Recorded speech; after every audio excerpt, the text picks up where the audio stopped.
Bismillahirrahmanirrahim. Assalamualaikum warahmatullahi wabarakatuh. Alhamdulillahirabbil alamin. Amma ba'du. Halo anak-anakku SIT Cordova 3 yang berbahagia. Kembali lagi dengan Mister dalam pembahasan kelanjutan sejarah kota Madinah Al-Munawwarah.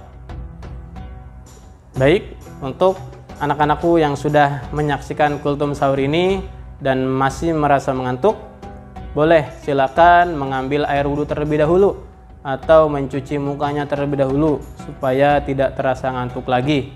Atau boleh teman-teman melaksanakan sholat sunnah tahajud 2 rakaat terlebih dahulu supaya Ramadan tahun ini menjadi lebih baik dari tahun-tahun sebelumnya.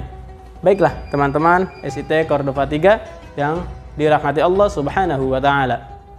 Nah, sebelumnya Mister sudah sampaikan, Mister sudah ceritakan sejarah dari kota Madinah yang dimana di dalamnya pada zaman itu nama kota Madinah adalah kota Yatsrib, dan keistimewaan kota Madinah adalah di dalamnya Nabi Muhammad menghembuskan nafas terakhirnya di kota tersebut.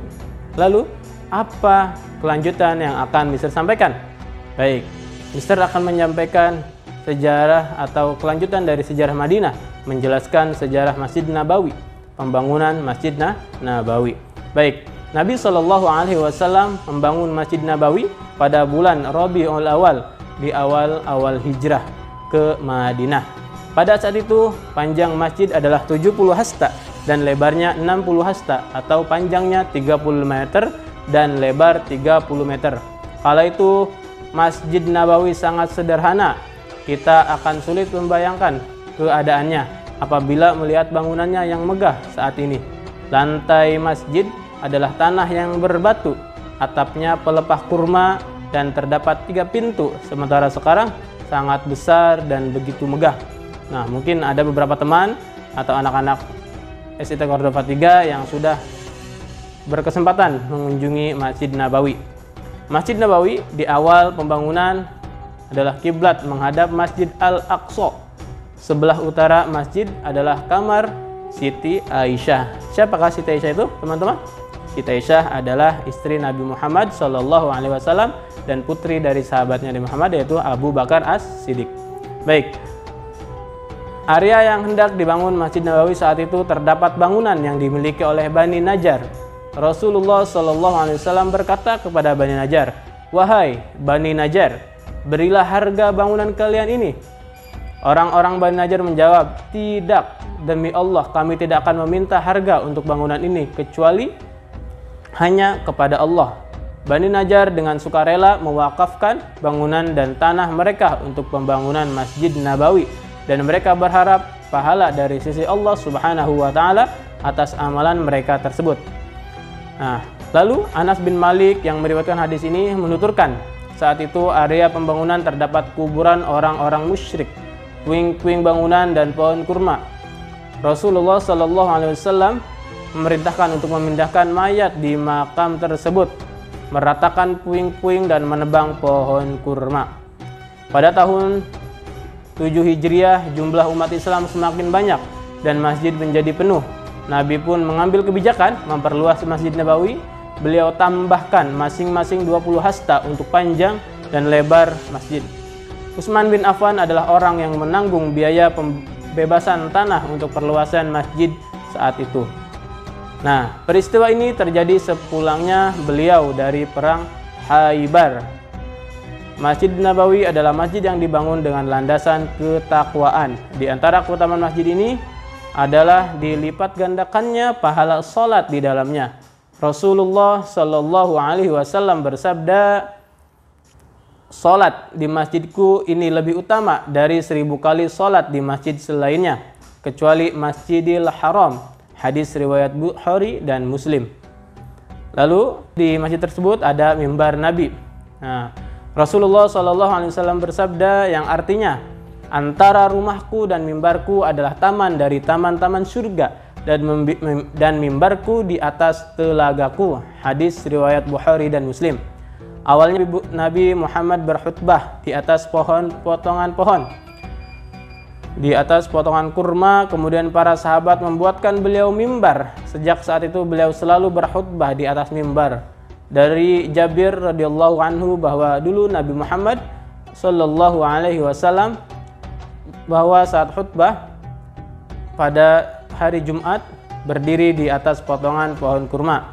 Lalu atas dasar ada seorang perempuan atau laki-laki Ansor mengatakan, "Wahai Rasulullah, bolehkah kami membuatkanmu mimbar?" Lalu Nabi menjawab, "Jika kalian mau, silahkan." Maka para sahabat membuatkan beliau mimbar pada Jumat berikutnya. Beliau pun naik ke atas mimbarnya. Terdengarlah suara tangisan merengek pohon kurma seperti tangisan anak kecil. Kemudian Nabi SAW mendekapnya. Pohon itu terus merengek layaknya anak kecil seperti sebagaimana mestinya. Lalu Rasulullah mengatakan, ia menangis karena kehilangan zikir-zikir yang dulunya disebut di atasnya. Hadis riwayat Bukhari. Begitulah teman-teman. Lalu di antara keagungan dan keutamaan mimbar ini, Rasulullah SAW melarang seseorang bersumpah di dekatnya. Barang siapa bersumpah di dekat mimbar tersebut, dia telah berdusta dan berdosa. Janganlah seorang budak laki-laki atau perempuan bersumpah di dekat mimbar tersebut.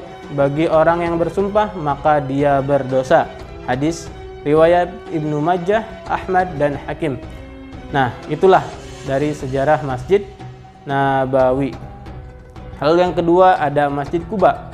Apa itu Masjid Quba? Masjid Quba di Madinah adalah sisi belakang.